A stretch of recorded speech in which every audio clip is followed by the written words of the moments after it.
قال الله عز وجل واعتصموا بحبل الله جميعا ولا تفرقوا واذكروا نعمة الله عليكم إذ كنتم أعداء فألف بين قلوبكم فأصبحتم بنعمتي إخوانا وكنتم على شفا حفرة من النار فأنقذكم منها كذلك يبين الله لكم آياته لعلكم تهتدون ولتكن منكم أمة يدعون إلى الخير ويأمرون بالمعروف وينهون عن المنكر وأولئك هم المفلحون ولا تكونوا كالذين تفرقوا واختلفوا من بعد ما جاءهم البينات وأولئك لهم عذاب عظيم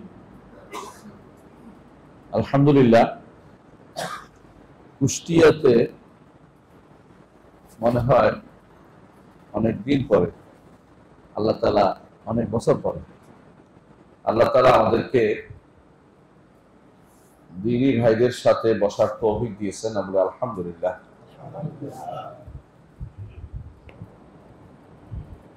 কুষ্টিয়াতে দাওয়ার ক্ষেত্রে একটা ভালো দিক হচ্ছে এখানকার মানুষ অনেকটা ফিতরাতের উপর আছে। অন্তত যেখানে আলেম বেশি এখানে সমস্যা একটু বেশি, এখানে একটু আলেম কম আছে, মানুষ স্বাভাবিকতার মধ্যে আছে, অস্বাভাবিকে যায় না। এটা ভালো দিক। আবার একটা খারাপ দিক হচ্ছে ফিতরাত তো নষ্ট হয়ে যায়, নষ্ট হয়ে গেছে অনেকটা। এটাও একটা খারাপ দিক আছে। যখন দাওয়াত না পায় তখন দাওয়াত অন্য দাওয়াত যা খালি থাকে না, শূন্যস্থান পূরণ হয়ে যায়, অন্য কেউ দাওয়াত দিয়ে বসে। কুষ্টিয়ার দুদিকে সমস্যা আছে। একদিকে যেমন বেশি আলেম নেই, আবার নিজের দাবি করবে, মামুন রাগ করবে, আমার মধ্যে আমার কথা বললো না, এরকম আরো আলেম খুব কম আছে আর কি। এদিকে একটা সুবিধা আছে, আলেম কম থাকলে বিভ্রান্তি কম হয়। কিন্তু খারাপ দিকেও আছে যে নিজেরা হেদায়েত খুঁজতে যাইয়া বিভ্রান্তিরে আবার গ্রহণ করে নেয়। আলেম থেকে আনলেও নিজেরা গ্রহণ করে নিচ্ছে। এটা কিন্তু এই কুষ্টিয়ার মধ্যে আছে না, পালনবাদ, লালনবাদ আপনাদের এখানে বেশি আছে। যদিও পীরবাদটা একটু কম আছে, যেটা কুমিল্লা নোয়াখালীর জন্য বেশি। আল্লাহ তাআলা আমাদেরকে বলছেন ওয়াতাসিমু বিহাবলিল্লাহি জামিআন ওয়া লা তাফাররাকু। আল্লাহ তাআলার হাবল ধরতে বলেছেন, আল্লাহ তাআলার রশি, বিচ্ছিন্ন হয়েও না। আল্লাহ নির্দেশ তো, তাই না? তাহলে একটা জিনিস ধরতে হবে। সেই জিনিসটা কি? যে জিনিসটা আল্লাহ ধরতে বলেছেন, হাবলুল্লাহিল মাতিন, যে জিনিসটা আল্লাহ ধরতে বলেছে এটা আমার নবী বলে দিয়েছে, তারাকতু ফীকুম মা ইন তামাসসাকতুম বিহিমা লান তাদুল্লু বা'দি কিতাবাল্লাহ ওয়া সুন্নাত রাসূল। কিতাবাল্লাহ সুন্নাত রাসূল হলো ইমাম মালিকের riwayat। যে জিনিসটা ধরতে বলেছেন রাসূল সেটাকে ব্যাখ্যা করে বলছেন আল্লাহর কিতাব এবং রাসূলের সুন্নাত।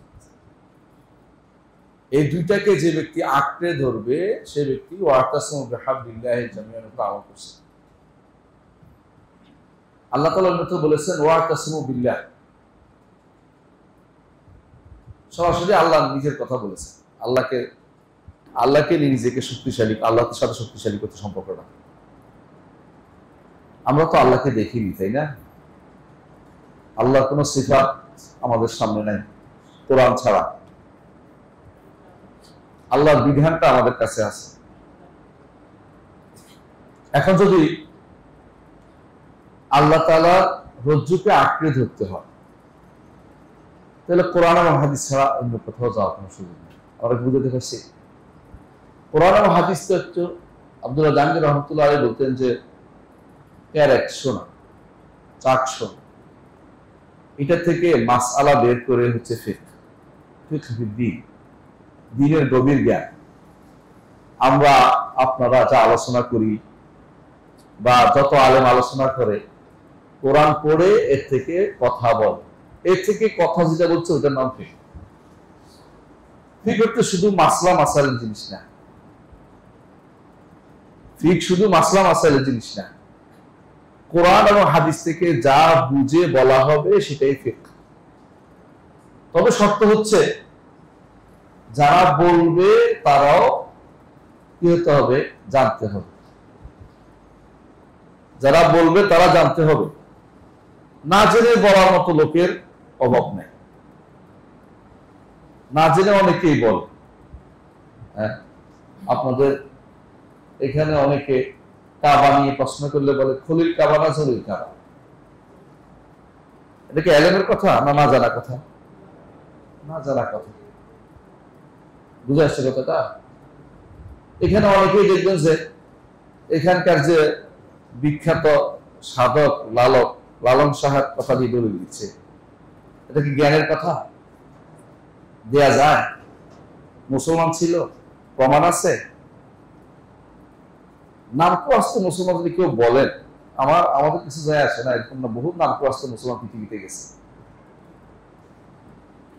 তারা প্রকৃতপক্ষে ইসলামের কোন ধ্বজাধারী লোক ছিল না।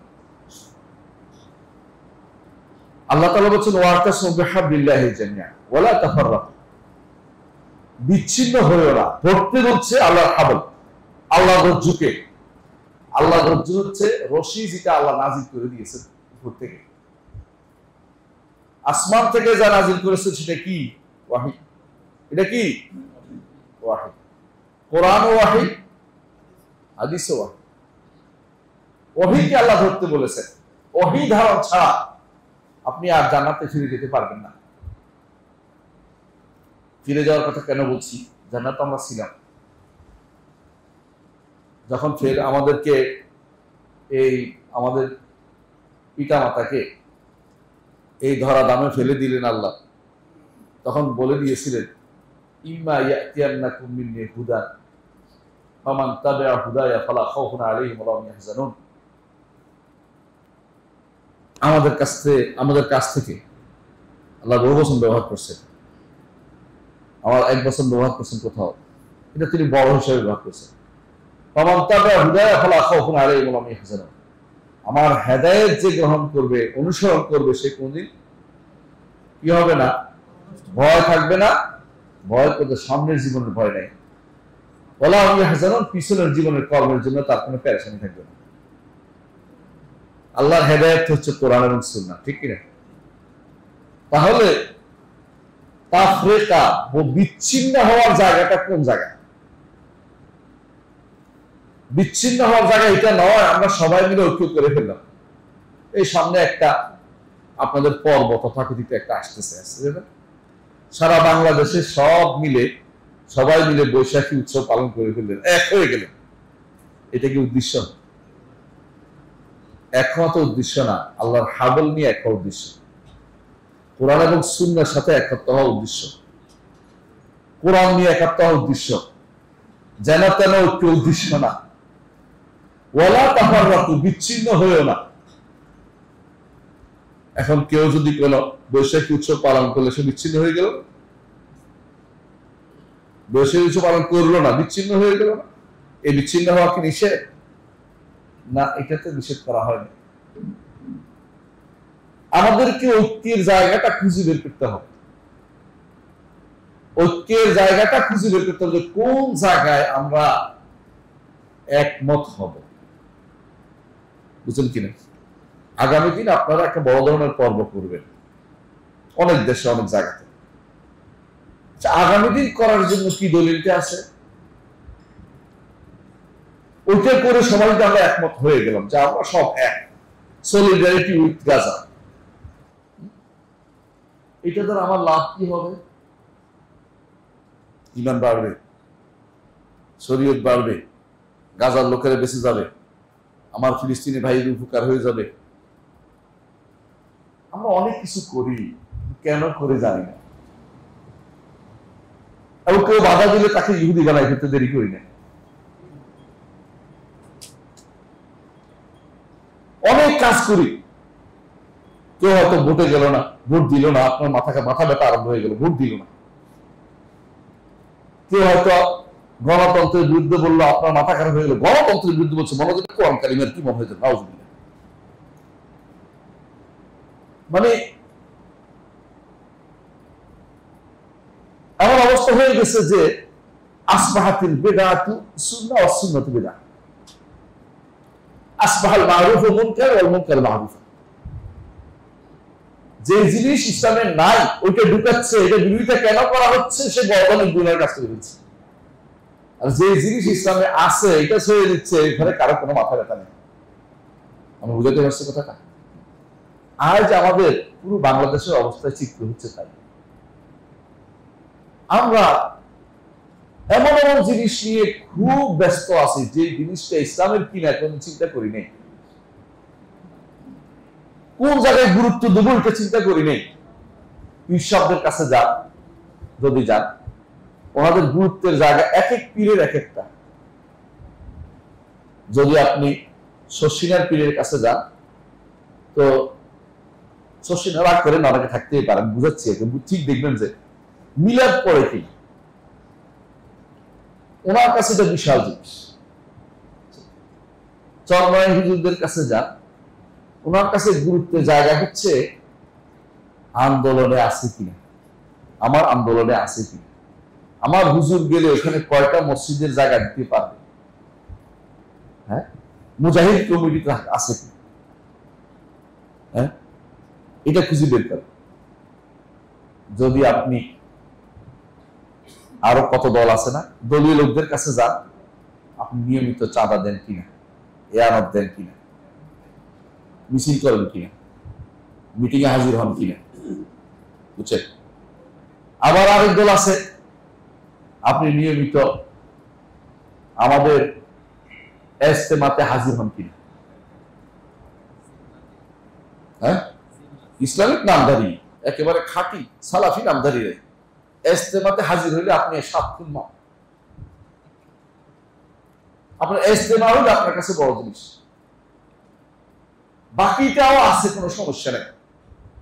এরপর আপনি বায়াত হোসেন কিনা, এটা আরেক গোষ্ঠীর কাছে। সুবহানাল্লাহ, কোন জায়গায় আমাকে গুরুত্ব দিতে হবে সেই জায়গাটা কিন্তু ভুলে গেছি। হাবলিল্লাহ, আল্লাহর রজ্জুকে ধরতে বলেছে। আল্লাহর রজ্জু ধরার জন্য ঐক্যমত হলে কোন দ্বিমত হওয়ার সুযোগ নেই। আমার ভাই কালো হতে পারে, আমার ভাই পা ভাঙ্গা হতে পারে, কিন্তু আমার সাথে মিল আছে আল্লাহর রজ্জুতে। কোরআন এবং সুন্নাহর ক্ষেত্রে কোনো ছাড় দিবে না, এটা মানার ক্ষেত্রে তার মধ্যে কোনো দ্বিমত নাই। এমন কিছু যদি কেন আপনি পান, বুঝবেন যে আল্লাহর নেয়ামত এটা। একটু খেয়াল করেন, রাসূলুল্লাহ সাল্লাল্লাহু আলাইহি ওয়াসাল্লাম বলেছেন, এক জায়গায় কিন্তু এই আল্লাহর রজ্জু আঁকড়ে ধরে যারা থাকবে ওরা এক জায়গায় থাকবে না। বলছে আল-মুজাউনাল কাবায়, বিভিন্ন গোত্র থেকে আসবে, বিভিন্ন দূর দূরান্ত থেকে আসবে। এখানে যারা আসছেন কিন্তু একবার ইন্নে, আমি শিওর এক গ্রামেরও না, এমনকি এমনও হতে পারে যে শুধু কুষ্টিয়ার না, বাইরের লোক আছে। এমনও হতে পারে যে একেবারে মিরপুর থেকে আসছে, ওই আরো দূর থেকে আসছে, দৌলতপুর থেকে আসছে, বিভিন্ন জায়গা থেকে আসছে। এরা একমাত্র এক জায়গায় একমত হচ্ছে যে আমরা কোরআন এবং সুন্নাহকে আঁকড়ে ধরবো, আল্লাহর রজ্জুকে আঁকড়ে ধরবো, এর বাইরে অতিরিক্ত যে বাড়াবাড়ি করবো ওটা বাদ দিব। ওইটা নিয়ে ওনার একটা জগৎ গড়ে উঠছে, প্রত্যেকে ওই জগৎটাকেই প্রাধান্য দিচ্ছে। এই জগতে থাকলে ঠিক আছে, আর এর বাইরে গেলে ঠিক নেই। এই জায়গাটুকুই আমাদের জায়গা বিষয়। কোন জায়গায় আপনি প্রাধান্য দিচ্ছেন, আপনার প্রাধান্য জায়গা কোনটা? আগামী দিন কেউ মিছিলে গেল না, তার ব্যাপারে আপনার বিরূপ ধারণা আসে কিনা? আসলে বুঝতে হবে আপনি জাহিলিয়াতের মধ্যে আছেন। বুঝতে পারছেন কথাটা? আপনি মনে করছেন এটা না আদৌ চলতেছে না। এই যে আপনি দুনিয়ার কোনো কিছু নিয়ে যে আপনি ঐক্যের জায়গা বানাচ্ছেন, এটা হলো পথভ্রষ্টতার একটা জায়গা। আমি কি বুঝতে পেরেছি কথাটা? এই জন্য আল্লাহ যেটা বলেছেন, ওয়াতাসিমু বিহাবলিল্লাহি জামিআন ওয়ালা তাফাররাকু, এখানে মতভেদ করো না। অর্থাৎ এই মতভেদে যারা হয়েছে তারা সব থেকে এই জায়গাতে মতভেদ করেছে। জগতের যত ফেরকা হয়েছে,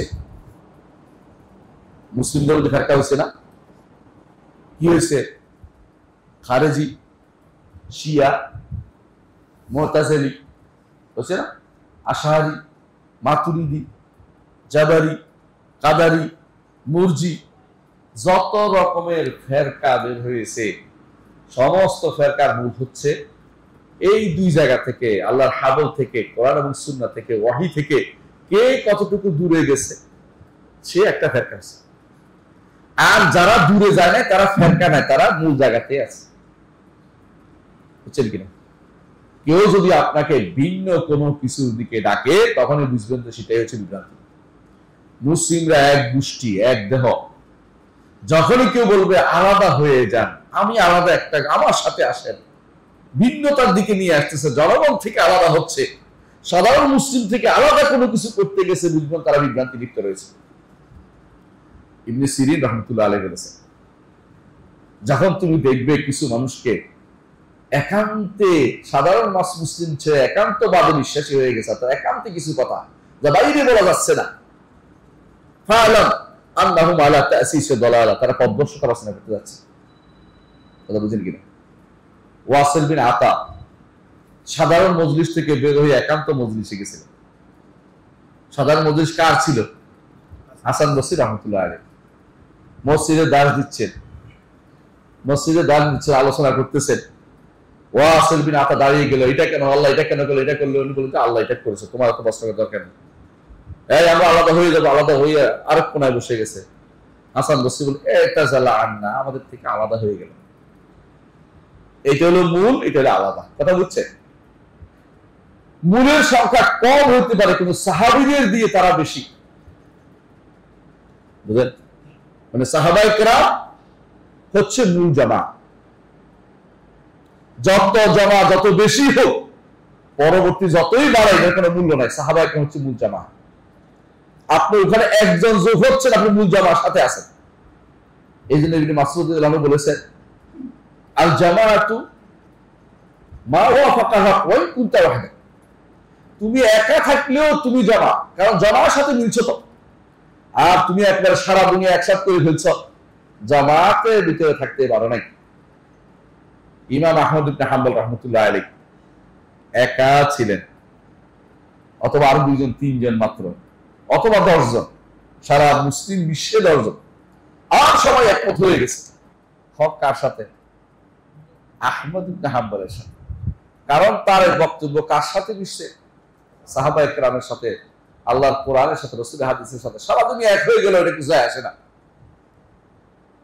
ইতিসাম বিহাবলিল্লাহ হতে হবে। এই আয়াত দিয়ে সবাই দরজ দেয়, এই আয়াত দিয়ে দরজ দেয়। আরেক দৃষ্টি সারা দিন শুধু সূরা সফ নিয়ে দরজ দেয়।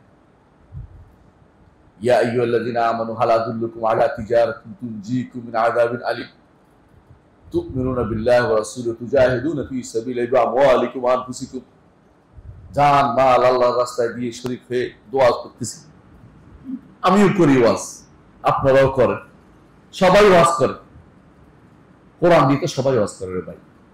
এমনকি বেদাতি যে সব কোরআন নিয়ে ওয়াজ করতেছে, পীরে কোরআন নিয়ে ওয়াজ করতেছে, পীরে কোরআন দিয়ে দলিল দিচ্ছে। চিন্তা করে পারবেন? পীরবাদ সাব্যস্ত করার জন্য কোরআন অপব্যাখ্যা করতেছে। আপনারা শুনেছেন পীরেরা দোয়া করে, ইয়ার দোয়া বলতেছে, এক পীরে বলতেছে যে এই যে আপনাদের চরমনাই ফিরে বলতেছে, কি বলতেছে যে ওলি, হ্যাঁ, ফালান তাইদালাহু ওয়ালিয়াম মুরশিদা, আল্লাহ যাকে পথভ্রষ্ট করে তার জন্য আপনি ওলি মুর্শিদ পাবেন না। ওলি মুর্শিদ বলতে পিসাবটাকে বুঝাইছে।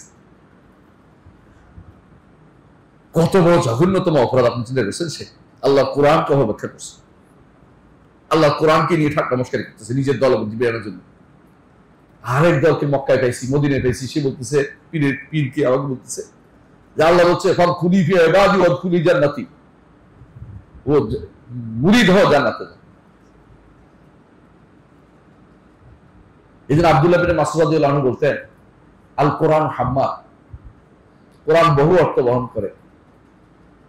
এই অর্থ ঠিক করতে হলে আপনাকে কোথায় আসতে হবে? সাহাবায়ে কেরামের কাছে আসতে হবে। এই অর্থটা কোনটা শুদ্ধ? আজ পর্যন্ত প্রত্যেকটি বেদাতি কোরআন দিয়ে দলিল দিতে চেষ্টা করে, এবং কাদিয়ানীও কোরআন দিয়ে দলিল দেয়, কিন্তু হাদিস নিতে চায় না। কেন? হাদিস একদম পয়েন্টে জায়গা মতো আপনাকে পথটা দেখিয়ে দিবে। সালাত, আকিমুস সালাত কোরআনে আছে, এটা কি অস্বীকার করে? হাদিস অস্বীকার করে না, এটা হাদিস অস্বীকার করে। ওরা কি বলে? সালাত অর্থ হলো সংযোগ স্থাপন করছি, কিছুক্ষণ বসে মনে মনে মন কলা খাইছি, সালাত হয়ে গেছে। কিন্তু যখন আপনি বলবেন রাসূলের হাদিস, সল্লু কামা রাআইতুমুনি উসাল্লি, আমাকে যেভাবে সালাত আদায় করছো দেখতে সেইভাবে সালাত আদায় করো, তখনই দেখবে যে আর তাদের অবস্থা খারাপ হচ্ছে না, এটা তো হচ্ছে না, এখন রাসূলকে মানতে হবে। তখন আবার সুন্নাহ মানতে বাধ্য, না এটা করবো না, কোরআন মানে হাদিস মানি না। আসলে কিছুই মানে না, কোরআনও মানে না, হাদিসও মানে না। ওরা প্রবৃত্তির অনুসারী, প্রবৃত্তি পূজারী, মন যা চায় তা ব্যাখ্যা দাঁড় করা। প্রত্যেকটি বেদাতি প্রবৃত্তির অনুসারী। এই জন্য সালফে সালিহিন বেদাতিদের বলতেন কি? আহল আহওয়া, প্রবৃত্তির অনুসারী। আল্লাহ তাআলা কোরআনে কারীম, সুবহানাল্লাহ, চিন্তা করে দেখুন, ওয়ালা তাত্তাবি আহওয়াহুম, বারবার বলছেন, ওয়ালা তাত্তাবি আহওয়াহুম বলছেন কোরআনে কারীমে, এদের প্রবৃত্তির অনুসরণ করবে না। কাফেরদেরটা প্রবৃত্তি নাম দিয়েছে, কারণ এদের কোনো দলিল নেই। হ্যাঁ, দলিল কোনটার নাম? দলিল ওইটার নাম যেটা হচ্ছে কোন গ্রন্থ, বুঝছেন তো, আল্লাহ নাজিল করা গ্রন্থ, অথবা হয় গ্রন্থ না গ্রন্থের বাহক নবী, আল্লাহর বাণী অথবা রাসূলের বাণী। কোরআনে কারীমে আল্লাহ তাআলা এটাই বলেছেন, ফাহাল ইনদাকুম মিন কুতুবিন তুখরিজু লানা, তোমাদের কাছে কিতাব আছে কি বের করে দিলা? এটাও নাই। আও আসারাতুম মিন ইলমি, অথবা ইলমে কাউ থেকে পাইছে ওইটা নিয়ে আসো, একটাও দিতে পারবে না কেউ। এই জন্য দলিল হচ্ছে কোরআন এবং সুন্নাহ, দলিল হচ্ছে আল্লাহর বাণী অথবা আল্লাহ যাকে পাঠাইছে তার বাণী। এর বাইরে কারো কথা দলিল হয় না। এই দলিল যদি শিখাইতে পারেন আপনি আপনার পরিবারকে, আপনার সমাজকে দলিল কাকে বলে, আপনি সাকসেস হয়ে যাবেন। এই পর্যন্ত যতগুলি বেদাতি আমি দেখেছি, তাদের বড় সমস্যা হচ্ছে দলিল চিনে না। হুজুরের কইছে দলিল, পিসাব কইছে দলিল, নেতা কইছে দলিল। এই যে আগামী দিন যারা বের হবে, কোন দলিল ভিত্তিতে বের হচ্ছে বলেন তো? বললে আপনি কিন্তু ইহুদির দালাল হবেন দ্রুত। ইহুদি না, ইহুদির দালাল টাকা খাইছে। কোন দলিলের ভিত্তিতে আপনার বের হওয়াটা আমাকে বলেন। দলিল চাইতে পারবেন না। এরা একটা হুজুর কি কম বুঝছে নাকি? আপনি বেশি বুঝেন, বুঝেন না কথা? দলিল না বুঝার কারণে আজ আমাদের এই সমস্যাটা হচ্ছে। দলিল প্রমাণ, জমিটা আমার নয়, এইটার জন্য দলিল দেওয়া লাগে না, আমার বলতে দলিল লাগে। কথা বলছেন কিনা? এই মসজিদের জমি আপনাদের, এটা বেদাতিদের না, এটার জন্য দলিল লাগবে, যে এটা কাগজ লাগবে। প্রত্যেকটি বেদাতি যারাই করে একটু জিজ্ঞাসা করবেন সাথে সাথে যে এইটার পক্ষে দলিলটা কি, তখন দেখুন খেপে যাবে, তখনই খেপে যাবে। তাদের বড় সমস্যা হচ্ছে কি, দলিল আপনি কি কম বুঝেন না? হুজুর কি কম বুঝতো নাকি? আমি আপনার থেকে কম বুঝি নাকি? এই যে অহংকার, এটার নাম। রাসূলুল্লাহ সাল্লাল্লাহু আলাইহি ওয়াসাল্লাম বলেছে যে অহংকার হচ্ছে গামতুন নাস ওয়া বাতুল হক, হক ঠেলে দেয়া আর মানুষকে অবজ্ঞা করা। আপনি দেখবেন বেদাতিরা কি করতেছে, আপনি শুনেন। এক বেদাতি বলতেছে, আপনার তথাকথিত মানহাজি নামক বেদাতি আছে না, বড় শয়তানি, কি বলতেছে? যদি সালাফি হোক, আহলে হাদিস হোক, তাহলে ইবনে তাইমিয়ার মত হোক, ইবনুল কাইয়িমের মত হোক, ইবনুল জাওজির মত হোক। ইবনুল জাওজি কোনদিন সালাফি আছে? লাগাই দিছে একটা লগে একটা, জানেও না, খবর রাখেন। সৌদি আরবে আলমদের মতো হইলেন না, দালাল আলমদের মতো হইলেন না। দেখছেন কি করছে? সারাই গ্রন্থে কিছু দেখছো তো? ইবনুল কাইয়িম, ইবনে তাইমিয়া, যাহাবি, ইবনে কাসির, কয়জন বললাম? 4 জন, 5 জন। ইবনে আব্দুল হাদি, মিজি, এগুলি সবাই একই লোকেরা, মানে একই কথা বলে। এদের কথাই বলছে বিন বাস, এদের কথাই বলছে ইবনে উসাইমিন, এদের কথাই বলছে সোহাইমি, এদের কথাই বলছে মোহাম্মদ বিন সালেহ আল উসাইমিন। কিন্তু ওদেরকে নিবে এদেরকে নিবে না, শয়তানি করার কিছুই না, কারণ কারোটাই তারা নেয় না। কারণ তারা দেখতে পাচ্ছে যারা যে অন্যায়গুলি করে যাচ্ছে এগুলির সাথে মাশায়েখদের কথার সাথে মিলে না, মাশায়েখদের কথার সাথে তাদের কথা মিল হয় না। নিজের মন মতো চলতে তারা পছন্দ করে। যখনই দেখছে যে এদের কথার সাথে বিরোধী, তখন এরা দালাল, এরা রাজতন্ত্রের দালাল, এরা অমুকের দালাল, এরা পেট্রো ডলার খোক, এই জাতীয় কথাগুলি অপবাদ দিতেই থাকবে, চলতেই থাকবে অপবাদ দ্বারা। এটা কোনোদিন বন্ধ হবে না, কারণ এটা অনেক আগ থেকে চলে আসছে, যুগ যুগ ধরে অপবাদের ধারা কিন্তু চলে আসছিল, আছে না? হ্যাঁ, জাদুকর বলে নেই, হ্যাঁ, জিনে দস্যু বলে নেই, পাগল বলে নেই, কবি বলে নেই। তো অপবাদের দ্বারা ইবনে তাইমিয়াকে তো হেন কোনো কর্মনাথা বলে নাই। এখন ইবনে তাইমিয়াকে বিরোধিতা কেন করতেছে না? কারণ ইবনে তাইমিয়ার বিরোধিতা করলে তাকে মানুষ বলবে কবর হুজুরদের নাম অন্তর্ভুক্ত হয়ে যাবে। নিজেকে ভালো রাখতে চায়, আবার সবটাও নিতে চায় না, যেটা আমার মন মত হবে এটা নিয়ে। যুদ্ধদেহী মনোভাব এর মধ্যে প্রচন্ড। একবার হানাহানি মারামারি করলো পুলিশের সাথে, চিৎকার করে বলে উঠলো যে গজওয়াতুল হিন্দ প্রতিষ্ঠা হয়ে গেছে, শুরু হয়ে গেছে, গজওয়াতুল হিন্দ শুরু হয়ে গেছে। কই গজওয়াতুল হিন্দ কই শুরু হয়েছে? তার সাথে পুলিশের সাথে ঢিলাঢিলি হয়েছে ছাত্রদের মধ্যে, গজওয়াতুল হিন্দ শুরু হয়ে গেল। বুঝেন না? আপনারা যারা গজওয়াতুল হিন্দের আশায় বসে আছেন, বসে থাকেন না, গজওয়াতুল হিন্দ হয়ে গেছে আসলে। ভারতবর্ষে কি একবার যুদ্ধ হয়েছে? হ্যাঁ, ভারতবর্ষের যুদ্ধ কতবার হয়েছে? 17 বার করছে সুলতান মাহমুদ গজনবী। এর আগে যেটা করছে এটা খালেস যুদ্ধ। কে করেছে? মোহাম্মদ বিন কাসিম। একেবারে তাবেঈদের ছাত্ররা করেছে এই যুদ্ধ।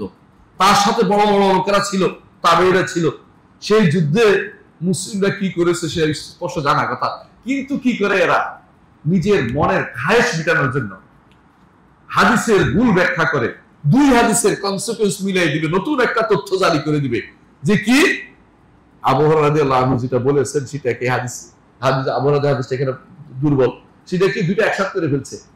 হাদিসে একটা বলা হচ্ছে, খেয়াল রাখবেন এক জিনিসটা কি, যে আল্লাহ তাআলা আমার উম্মতের দুই গোষ্ঠীকে ক্ষমা করে দিবেন। যেই গোষ্ঠী হিন্দের সাথে যুদ্ধ করে, আরেক গোষ্ঠী যারা দাজ্জালের সাথে যুদ্ধ করে, দাজ্জালের বিরুদ্ধে যুদ্ধ করে। কথা বুঝছেন তো? এখন তারা দুইটা মিলিয়ে দিছে একসাথে। দাজ্জালের সাথে যুদ্ধের আগে অথবা পরে হিন্দুস্তানের সাথে যুদ্ধ। সুতরাং এখন যে কোনো মূল্যে একটা যুদ্ধ লাগাই দিতে হবে। এখন যদি বাগধারা তো ঢিলা ঢিলি হয়, ঢিলা মারে, তাতেও যুদ্ধ শুরু হয়ে গেছে। এই জাতীয় অপব্যাখ্যাগুলো দূর করতে হবে আমাদের সমাজ থেকে। এগুলি বিভ্রান্তি তৈরি করে। কোরআন জানে না তা না, কোরআন পড়ে, কিন্তু কোরআন তাদের কণ্ঠনার ভিতরে ঢুকে না। হাদিস তারা পড়ে, হাদিস তারা বুঝার চেষ্টা করে না, নিজের মন মতো হাদিসের নতুন ব্যাখ্যা দাঁড় করিয়ে দেয়, নিজের মন মতো ব্যাখ্যা দাঁড় করিয়ে দেয়। স্পষ্ট দেখবেন এটা। এই জন্য আলেম দ্বীনের দরকার, যারা কোরআন হাদিস বুঝে তাদের দরকার। যারা কথা লা আলিমাহু আল্লাযী ইসতামবিতুনা মিনহু, আল্লাহ বলছে ইসতিনবাত করার ক্ষমতা যারা রাখে তাদের কাছে যাওয়া দরকার। তথাকথিত ভুইফোড় হঠাৎ করে উঠে গেছে, কোরআন শুদ্ধ করে পড়তে পারে না, কোরআন শুদ্ধ করে পড়তে পারে না, ইমামদের নাম পর্যন্ত ঠিক মতো বলতে পারে না, ওই মানুষটা আপনাদের আলেম হয়ে যাবে, ওই মানুষটা আপনাদেরকে পথ দেখাবে। আমি অনেক সময় বলে থাকি, ওমা ইয়াজাল গুরাবা লাহু দালিলান ইয়াদুল্লু আলা নাউসুল মাজুসি। কবি বলতেছেন এটা, যে ব্যক্তি কাক পিছনে হাঁটে, কাকের পিছনে আসে না, কাকের পিছনে হাঁটে, কাক তাকে মাজুসদের নাউসে নিয়ে যাবে। মাজুসদের নাউস কি জিনিস চিনেন? মাজুসরা হচ্ছে অগ্নি উপাসকরা। ওদের মধ্যে একটা গোষ্ঠী আছে, তারা মাটিতে মানুষ মাটি দেয়, মরে গেলে মাটি দেয়, কি করে ছাদের উপর রেখে দেয়, পোকা মাকড় ওইটা মানে যে সমস্ত পক্ষী পাখিরা খায়। কথা বুঝছেন কিনা? এই যে বাঙ্গিয়া রাখে রেডি ছাদের উপর রেখে দিচ্ছে, ওটা নাম হচ্ছে নাউস, আরবিতে বলে। তো বলেছে কেউ যদি মনে করে কাক তাকে পথ দেখাবে, কাক তাকে কোথায় নিয়ে যাবে? ওই মাজুস তো ওই সকালবেলা সকাল আগে কাক বেরোয়, কিন্তু সে মরা খুঁজতে যাইয়া ওখানে ছাদের উপর যায়, যাইয়া কাক করতে থাকে আর খুব কাজে থাকে। কেউ যদি মনে করে কাকের পিছু যাবে, কোথায় যাবে? ওই ময়লা, ওই দুর্গন্ধ লাশের কাছে যাবে। আপনাকে চিনতে হবে, আলেম চিনতে হবে। উম্মতের আলেম কারা? যার তার অনুসরণ করেন না, দয়া করে। বড় নেতা হইলেও তার অনুসরণ করেন না। এরা বিভ্রান্ত, এরা বদভ্রষ্ট, এরা বেদাত দেখে না, শিরিক দেখে না। এরা দেখে কত মানুষ আমার একত্র হইতে পারছে, কত মানুষ জোগাড় হইতে পারছে। এক না তাকে জিজ্ঞাসা করছে, আপনি তো ওখানে দেখছেন, কি দেখছেন? আমি অনেক কি দেখছি, আমি শুধু দিন ছাত্র দেখছি। শিরিক দেখে না, কি বিদাত দেখে না, কুফরি দেখে না, মুনাফিকি দেখে না, শুধু দেখে কি উনি কত প্রতিষ্ঠান দেখছে, ধর্মীয় প্রতিষ্ঠান দেখছে। বুঝলেন কথাটা? ধর্মীয় প্রতিষ্ঠান দেখে নাই। দেখবেন যে কুফরি এবং শিরকের মধ্যে কতটুকু লিপ্ত আছে দেখা দরকার। যে সমস্ত বেদাতিরা আজ দুনিয়া দখল করে আছে, সেই জায়গাগুলোতে ধর্মীয় প্রতিষ্ঠানের অভাব নাই। অনেক ধর্মীয় প্রতিষ্ঠান আছে। চট্টগ্রামে যান, চট্টগ্রামের থেকে শুরু করে কুমিল্লা হতে শুরু করে সিলেট পর্যন্ত এই রোডটা, ট্রাঙ্ক রোড যেটাকে বলে, এই রোডের আশেপাশে কবরের অভাব নাই, আবার মসজিদের অভাব নাই, মাদ্রাসার অভাব নাই। সমস্যা কোথায় হয়েছে?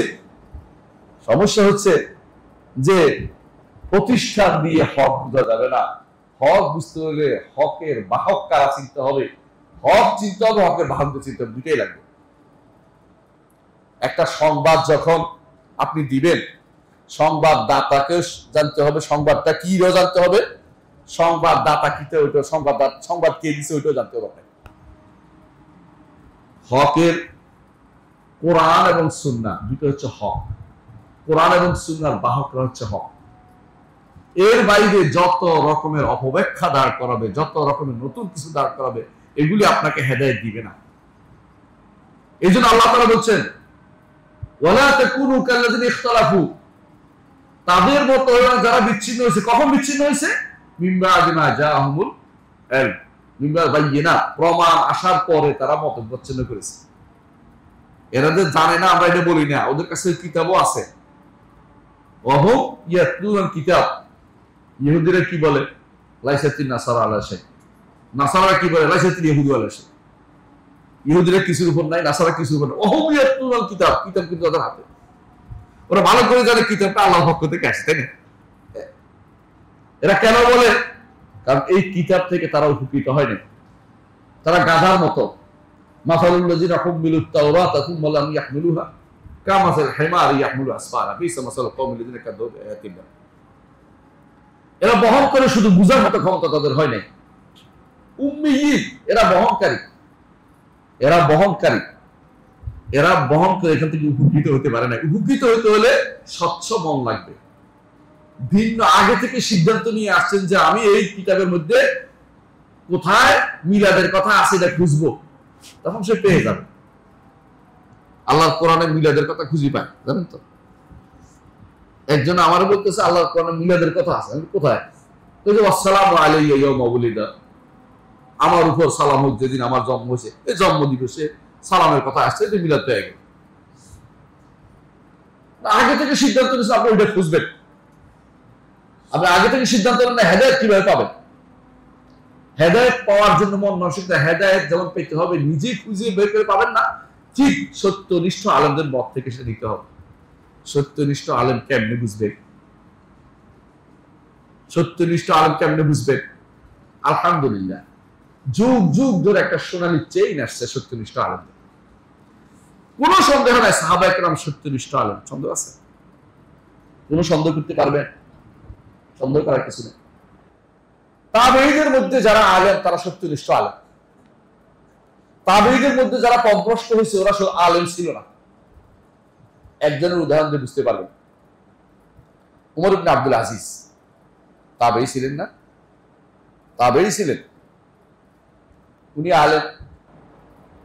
একই সময়ে গায়লানা দিমাশকি তাবেঈ ছিল, কিন্তু আলেম না, কিন্তু তর্ক করছে। গায়লানা দিমাশকি কি বলতো? আল্লাহ কিছু নির্ধারণ করেন নাই, আমরাই নির্ধারণ করি। বুঝছেন কিনা? মানে আমরা ভাগ্য আমরা রচনা করি বলে না কিছু মানুষ। এটাই তখন শুরু হয়েছিল, এটা এই গাইলানের দেমাশকি সর্বপ্রথম তাকদীর অস্বীকারীদের প্রবণতা শুরু হয়। উমর ইবনে আব্দুল্লাহ তাকে ধরে আনছে, এই ধরে নিয়ে আসো তাকে, খলিফাতুল মুসলিমিন। ধরে আনার পরে বলতেছে, এই তুমি না কিটা বলো? আমির মুমিনিন আমার নাম মিথ্যাচার করা হয়েছে, অস্বীকার রাখি ভয়। আমি এটা বলি না। আচ্ছা ঠিক আছে, এখন একটু শোনো, তুমি একটু সূরা, বুঝছে যে ডর বলে বলতেছে, তুমি একটু সূরা ইয়াসিন পড়ো। সূরা ইয়াসিন পড়ো, সূরা ইয়াসিন পড়ো। আল্লাহ কি বলতেছে? ওয়াজআলনা মিন বাইনি আইদিহিম সাদ্দান ওয়া মিন খালফিহিম সাদ্দান ফাআগশাইনাহুম ফাহুম লা ইউবসিরুন। আমরা তাদের সামনে বাধা রেখেছি, পিছনে বাধা রেখেছি, তাদেরকে আচ্ছন্ন করে রেখেছি, তারা কিছু দেখতে পাবে না। কে করছে এটা? আল্লাহ করছে না? আল্লাহ করছে। তো এটা আল্লাহ বলছে না করছে? আল্লাহ করছে। কহ হেদায়েত কে দেয়? কয় না কিছু। এরপর রায়ের পর বুঝলেন কিনা? ইন্না জাআলনা ফি আনাকিম আগলালান ফাহিল আসকারা ফাহুম মুকমাহুন। তাদের উপরে এমন ভাবে আমি আগলাল দিয়ে দিয়েছি, হ্যাঁ, বেড়ি দিয়ে দিয়েছি, এরা আগে দিক সেদিক ঘুরতে পারে না। কে করছে এটা? আল্লাহ। তুই তো অস্বীকার করো যে আল্লাহ কাউকে কিছু করেনি। মানে আল্লাহ যে নির্ধারণ করছে অস্বীকার করতেছে। তো বলতেছে আমির মুমিনিন, আমি এখন বুঝছি, আমি জীবনে কোনোদিন চিন্তা করি না, এখন বুঝছি যে আপনার কথা সত্য, আমি আর বলবো না কোনোদিন এটা। আমি মরে গেলে তুই বলবি তো আমি জানি, কিন্তু তুই যদি কোনো মিথ্যাবাদী হস এই শুনে চলবি। তবে এরপরে যখন খলিফাতুল মুসলিমিন উমর ইবনে আব্দুল আজিজ মারা যান, এরপরে খলিফা হয়েছে ইয়াজিদ। পরবর্তীতে ইয়াজিদের সময়ে আবার শুরু করছে সে পুরাতন কথা বলা, বুঝছেন? তখন ইয়াজিদ তারে শুনে সহায়ছে। তখন আশেপাশে লোকেরা বলছে তোমার পরে উমর ইবনে আব্দুল আজিজ দোয়া কবুল হয়ে গেছে। উনি বলছিল তোমার শুনে সহায়, তুমি উনি তো শুনে সহায় না, আরেকজন সহায় গেছে, তোমার দোয়া লাগছে তোমার উপর, কারণ তুমি মিথ্যাচার করছো। ঈমানদার বিশ্বাস করে আল্লাহ তাআলা যেভাবে নির্ধারণ করছেন আমরা সব নির্ধারণ করছি। গত রাত্রে আল্লাহ নির্ধারণ করছে আমি এখানে বসবো। গত বছর লাইলাতুল কদর নির্ধারণ করছে আমি এখানে বসবো। আমার মায়ের পেটে থাকতে আল্লাহ নির্ধারণ করছে আমি এখানে বসবো। বুঝে আসছে? এবং জগৎ সৃষ্টির 50,000 বছর আগে আল্লাহ লিখে রাখছেন আমি এখানে বসবো। এটা পরিবর্তন হওয়ার কোনো কিছু নাই। আমি জানি না, তিনি আমাকে আমার নওয়াফিল কদর যেভাবে আছে সেভাবে চলছি আমি। আল্লাহর বিধানকে যে সেটার উপর আমল করছে আমি পারছি, ওইটাও লেখা আছে পারবো। যেটা করতে পারি না ওইটা লেখা আছে করতে পারবে না। আমি তো কিছু জানি না, আমার কাজ কি? আমার কাজ হচ্ছে আল্লাহ শরীয়ত দেখেছ। এখন আমি বসে থাকতাম যে আমি কিভাবে আমার নামাজ মসজিদে নিয়ে যায় দেখি। তো তুমি ইচ্ছা করে গোয়া তুমি করতেছ, তুমি জাহান্নামে যাওয়ার জন্য প্রস্তুত হও। তুমি আল্লাহ শরীয়ত মোতাবেক চলো, দেখবা যে আল্লাহ যেটা বলছে সেটা থেকে তুমি জান্নাত পেয়ে যাচ্ছ। আর গোয়া তুমি করলে জাহান্নাম তোমার জন্য রেডি। দুইজনেই ভুল করছে। ইবলিস একটা ভুল করছে, আদম একটা ভুল করছে। আদম একটা ভুল করছেন না? ভুলের পর তিনি কি বলছেন? রব্বানা যালামনা আনফুসানা ওয়া ইল্লাম তাগফির ওয়া তারহামনা লানাকুনা মিনাল খাসিরিন। তাই না? আল্লাহ তাআলা আবার ক্ষমা করে দিয়েছে। ফাইস্তাগফারা রাব্বু, আল্লাহ তাকে আবার ক্ষমা করে দিয়েছে। ইবলিসে ভুল করে কি কইতেছে? রব্বে বিমা আগাওয়াইতানি, আল্লাহ আপনি আমাকে পথভ্রষ্ট করে দিলেন। দোষটা কার দিচ্ছে? আল্লাহ। আল্লাহ বলছে ঠিক আছে তাহলে থাকো, জাহান্নামের জন্য প্রস্তুত হও। লা আমলা আন্না জাহান্নাম মিনকা ওয়া মান তাবাআকা মিনহু আজমাইন, তোমার এবং তোমার মতো অনুসারী যা আছে তাদেরকে দিয়ে জাহান্নাম পুরাবো। এইজন্য এখানে প্রশ্ন করতে হয় না কেন আল্লাহর কথা কোনো প্রশ্ন করা যায় না। লা ইউসআলু আম্মা ইয়াফআলু ওয়া হুম ইউসআলুন, তিনি কি করবেন এরপরে প্রশ্ন করা যায় না। আমরা কি করব তিনি প্রশ্ন করবেন। এইজন্য আমি কেন আল্লাহ কি লিখছে এটা খুঁজবো না। যদি দেখি যে আমার অপরাধ হয়ে গেছে তওবা করব। যদি বিপদ হয় আল্লাহর কাছে উত্তরণ চাইবো, আল্লাহ আমার ভুল হয়ে গেছে, আমাকে বিপদ থেকে উঠিয়ে দেন। রব্বি আন্নী মাসানি আদ-দুর ওয়া আনতা আরহামুর রাহিমিন। কে বলছে এটা? আইয়ুব। আল্লাহ আমার তো কষ্ট পেয়েছি, আপনি তো রহম দিন। আল্লাহ তাকে আরো সব করে দিয়ে দিয়েছে। আল্লাহ তার জন্য নির্ধারণ করছে, দোয়াটাও নির্ধারণ করছে, কিন্তু আমি ওই দিকে যাচ্ছি না কেন? যে আল্লাহ যেটা করে আমি সেটা করবো, আল্লাহ যেটা চায় এটা গুনাহ হলে তওবা করব। আর যদি কোনো কি হয় যদি বিপদ হয় আল্লাহর কাছে দ্বারস্থ হবো যে আল্লাহ আমাকে বিপদ থেকে উদ্ধার করেন। আমি আল্লাহর দাস, দাসের মানায় না মনিবের কথার উপরে কোনো কথা বলা। মনিব যেটা সিদ্ধান্ত দিয়েছে এটা মেনে নেওয়া হচ্ছে দাসের কাজ। মনিবের সিদ্ধান্তই চূড়ান্ত। আমি খুঁজবো যে আল্লাহ আমার যেটা লিখেছেন ওইটা আমার জন্য যেন ভালো হয়। কুল্লু কাদাই কাদাই তাউলি খায়রা, প্রত্যেকটা ফয়সালা যেন আমার কল্যাণমূলক হয়। এই দোয়া, এইটাই মনিব সবসময় দাস বলবে। আল্লাহ তাআলা তাকে ভালো দিকে নিয়ে যাবে, তো সে জানে না কোথার মধ্যে সে আছে। আর যেই দাস বাড়াবাড়ি করতেছে সে কোনদিন ভালো কিছু খুঁজে পাবে না, ভালো পথে যেতে পারবে, কারণ সে বাড়াবাড়ি করতেছে, খারাপ লেখা হয়েছে। আপনি আমি এই তাকদীরের মাসলাতে প্রথম এই উম্মতের মধ্যে ঝগড়া হচ্ছে, এটা বোঝানোর জন্য বলতেছিলাম। তারা কি করছে, দলিল ভিত্তিক চলতো না, কোরআন হাদিস বুঝে না, নিজের মন মতো যুক্তি দিয়ে চলতো। আজও বহু মানুষ যুক্তি নিয়ে আসবে আপনার কাছে। আপনি বলবেন রাসূল এটা বলছে, সে বলবে যুক্তি তো ধরে না। আপনি আল্লাহ এটা বলছে, তার যুক্তি তো ধরে না। আপনি বলবেন যে এটা করা যাবে না, রাসূল করেন না, সাহাবায়ে কেরাম করেন না, সে বলবে যে আপনি মত ভরে থাকলে হবে না। সে এখন নিজের মন মতো প্রবৃত্তির দাস হয়ে সে কাজগুলি করে। প্রিয় ভাই, এই জন্য আল্লাহ তাআলার কোরআন এবং সুন্নাহকে আপনি অনুসরণ করতে হবে। তবে কোরআন সুন্নাহ বুঝার জন্য আপনাকে ওই যারা কোরআন সুন্নাহ বুঝে জান্নাতে নাম লেখাইছে, হ্যাঁ জান্নাতে নাম লেখাইছেন একটা গোষ্ঠী, ওরা কারা? সাহাবায়ে কেরাম। সাহাবায়ে কেরাম জান্নাতে, নিঃসন্দেহে তারা জান্নাতে। সাহাবায়ে জান্নাতে নাম লেখাইছে, ওদের পন্থা অনুসরণ করতে হবে। এরপরে সাহাবায়ে কেরামের সুন্দর এই জামায়াতের ঐক্যের যে জামায়াতের যে শাখা পরে আসছে, কারা? তাবেঈরা। তাবেঈদের মধ্যে ভালো মন্দ উভয়টা ছিল, কিন্তু যারা গ্রহণযোগ্য ইমামের মধ্যে মদিনার 7 ফকিহ, কুফার ফকিহ, যে সমস্ত ফকিহ বলে নাম বিখ্যাত, মদিনার আবু বকর রাদিয়াল্লাহু আনহুর নাতি কাসিম বিন মুহাম্মদ বিন আবু বকর, দেখছেন তো? মদিনার উবাইদুল্লাহ অর্থাৎ ওমরের নাতি, হ্যাঁ এরকম নাতি গোষ্ঠী যারা ফকিহ বলে বিবেচিত ওই সময়, সাঈদ ইবনে মুসাইয়িব, সাঈদ ইবনে জুবাইর, শাআবী, এরকম যত নাকাই ইমামরা যুগ ধরে চলে আসছে, এরা হচ্ছে হকের পথের লোক। এদেরকে চিনতে কষ্ট হয় না, এদেরকে চিনতে কষ্ট হয় না। এরা আলো, অন্ধকারের আলো, এদেরকে দেখলে বোঝা যায় কে ইমাম আবু হানিফা, ইমামকে মালিক, ইমামকে শাফিঈ, ইমামকে আহমদ ইবনে হাম্বল। এর বিপরীত যারা চলেছে এদেরকে সবাই পথভ্রষ্ট বলেছে। পথভ্রষ্টকে জাহাব ইবনে সাফওয়ান, পথভ্রষ্টকে জাহাদ ইবনে দিরহাম, পথভ্রষ্টকে ইবনে আবি দুয়ার, পথভ্রষ্টকে অমুক মেররিসি, বিশাল মেররিসি, এদেরকেও চিনে, পথভ্রষ্ট চিনে। আর হেদায়েতের লোকদেরকে মানুষ চিনে। যুগ যুগ ধরে হেদায়েতের লোক চলে আসছে, তাদেরই ধারাবাহিকতা আমাদের যে সমস্ত আলেমদের কাছে আমরা দেখেছি, পড়েছি, বা আমাদের উস্তাদরা যারা ছিল এদেরকে। এখন আপনি যদি বলেন যে আমি ইমাম আবু হানিফাকে মানি কিন্তু শাফিঈকে মানি না, তাহলে আপনি একটা পথভ্রষ্ট, তার জন্য এত চালু করে দিচ্ছেন। সকল ইমামকে আপনাকে সম্মান করতে হবে। কথা বুঝতে পারছেন? ভুল হইলে ওদের ভুলটা বলতে হবে, ভুল হয়েছে কেন, এর উপরে ভুল করে আসছে, উপরের নীতিতে ভুল করে আসছে।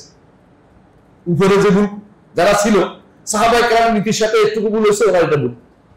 কিন্তু আপনি নিজে ইচ্ছাকৃত প্রবৃত্তি দিয়ে কিছু মানে না বলে আপনি পথভ্রষ্টতা লিপ্ত হয়েছেন। আপনি এখন এলিম আসার পরে পথভ্রষ্টতার মধ্যে আছে। আল্লাহ যেটা বলছে কোরআনে কারীম, যে এরা পথভ্রষ্টতা লিপ্ত হয় তখন যখন নিজের মন মতো পথে চলে, প্রবৃত্তি অনুসরণ করে চলে। কিন্তু ধারাবাহিকভাবে এই ধারা আজ পর্যন্ত চলে আসছে। শাইখুল আলবানী রাহমাতুল্লাহ, নাম শুনেছেন আপনারা? আলবানী, আল্লাহ তাআলা কি কাজ করলেন। এখন মানুষ তিরমিজি, এই হাদিসটি তিরমিজি বর্ণনা করেছেন, ওয়াসাহাহুল আলবানী, আলবানী এটাকে সহিহ বলেছেন। আপনি কি চিন্তা করেছেন কত বছর পরে এসে আল্লাহ সাথে যুক্ত করে দিলেন লোকটাকে? সোনালী চেইনের সাথে যুক্ত হয়ে গেছে লোকটা, একটা সোনালী চেইনের সাথে লোকটা যুক্ত হয়েছে। এটা যে কত বড় নিয়ামত আপনি কি বুঝতে পারেন? আপনার একটা কথা সুন্দর সহি কথা যদি সাহাবায়ে কেরামের কথার সাথে মিলে যায়, আপনি তো আল্লাহ শুকরিয়া আদায় করবেন, আলহামদুলিল্লাহ।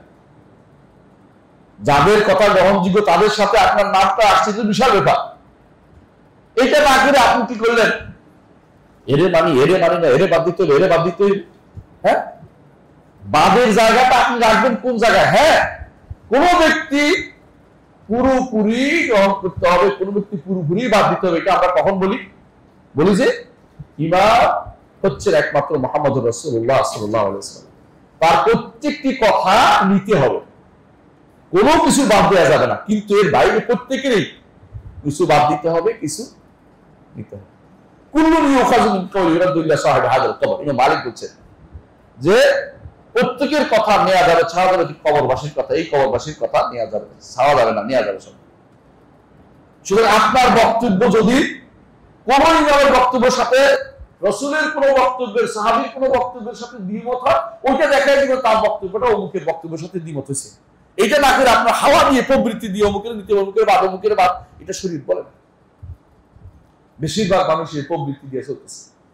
আপনার দেশের এক ব্যক্তি বক্তৃতা করতেছে যে আল্লাহ নামাজের কথা এক দুই জায়গায় বলছে, আর আল্লাহ রাজনীতির কথা 932 বার বলছে, হাতে বসে বসে বলছে। মানে ফাইজলামি করার জায়গা হয় না আল্লাহ দিনের সাথে। মানে নামাজের গুরুত্ব কমে যায়, রাজনীতির গুরুত্ব বেড়ে গেছে। ভাই, রাজনীতি কাকে বলে? রাজনীতি শুধু রাজারাই করে, কথা মনে রাখবেন। ইসলামের রাজনীতি রাজারাই করতো, বুঝলেন কিনা? রাজ্য কিভাবে চলবে কে চিন্তা করবো? আমি? রাজা চিন্তা করার দরকার। এটা যে ক্ষমতাশালী তাকে বলতে হবে যে আপনি আল্লাহর কোরআন বিধান মোতাবেক চালান। কিন্তু রাজনীতি আমি করি, আমি চালাবো, এটা ইসলাম বলে নাই কোনোদিন। আমি কি সুর হাত কাটতে পারবো? আমি কি বেবিচারে পাথর মারতে পারবো? আমি কি কেসাসের বিচার করতে পারবো? এটা তো রাজনীতি, এটা না, বড় নীতি। রাজনীতি অর্থ বড় নীতি। বড় নীতি নিঃসন্দেহে চালু করবে কে? প্রশ্ন তো এটাই। কষ্ট বড় যারা আছে তারা। আপনি আপনার পরিবারের মধ্যে বড়, আপনি এটা চালু করতে পারবেন। ছেলে নামাজ পড়া, খাপ্পড় দিতে অসুবিধা আছে? কোনো অসুবিধা নেই। কিন্তু আপনার পাশের বাড়ির লোকটা নামাজ পড়ে না, খাপ্পড় দিতে পারবেন? কথা বলতে পারবেন? কথা বললেও খবর আছে অনেক সময়। ঘৃণা করতে পারবেন তো? ওইটা পারবেন? পারবেন না? ওইটা পারবেন। যেটা পারবেন ওইটা করবেন। শরীয়তের বিধানের বাইরে যেতে পারে না। দাওয়াতের স্তরটা নির্ধারণ করে দিয়েছেন, রাসূল নির্ধারণ করে দিয়েছেন। দাওয়াত কিভাবে দিতে হবে রাসূলুল্লাহ সাল্লাল্লাহু আলাইহি ওয়াসাল্লাম তা নির্ধারণ করে দিয়েছেন।